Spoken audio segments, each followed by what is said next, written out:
All right, Jared, it seems to me in our nation's capital that elected officials, and I'm talking about Republicans specifically, do not understand that these are not silly, silly groups of hippies that are living on their parents' dime on college campuses, just messing around, and that someday they'll meet the real world. They don't realize this is a cultural revolution.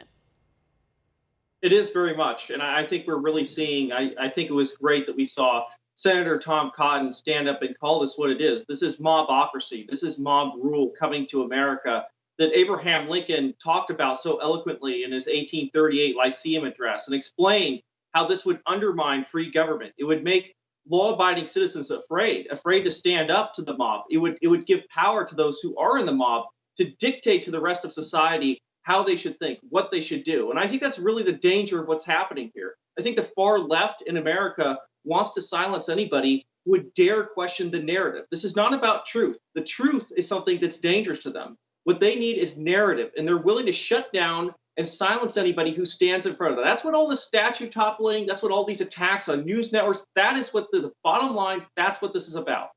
And explain, too, you wrote an entire book about this, by the way, which I encourage our viewers to get, but explain to our viewers why it is a critical part of a Marxist cultural revolution to destroy history and rewrite history, essentially, and then teach that revisionist history to the next generation.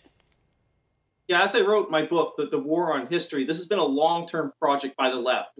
The left has gotten into our schools, our public schools, obviously into academia, higher ed in this country, and they're teaching to young Americans the opposite of what our schools used to do. They used to teach patriotism. They used to teach civics, how you can be an informed patriot in this country. Now they are doing the opposite. They are un-Americanizing America's young children, and we're seeing the fruit of that. We're seeing the fruit of radical leftist historian Howard Zinn, who wrote A People's History of the United States.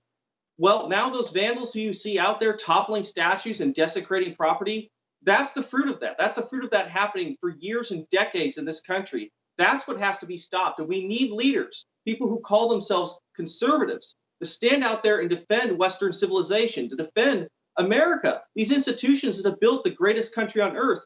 Now is the time for free people to stand up.